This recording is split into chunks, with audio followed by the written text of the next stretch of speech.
ఇంకేమంటున్నాండి, మీరు బ్రతుకున్నట్లు నా ఆత్మ మీలో ఉంచి మీ దేశంలో మిమ్మల్ని నివసింపచేసేదను. యెహోవాకు నేను మాట ఇచ్చి దాన్ని నెరవేరుతునని మీరు తెలుసుకొందురు. ఇది యెహోవా వాక్కు. ఆమేన్, హల్లెలూయా. చూడండి, దేవుని గొప్ప ఆశీర్వాదం మనకిస్తాడంట, గొప్ప దీవెన మనకిస్తాడంట. ఎప్పుడైతే దేవుని మనం అడుగుతామో దేవుడు మీ పట్ల అనేక అద్భుతాలు జరిగిస్తాడంట. హల్లెలూయా.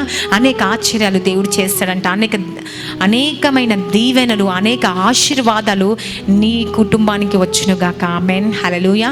కదండి, మరి దేవుడు మీ కుటుంబంలో అనేక వాగ్దానాలు నెరవేరుస్తాడంట.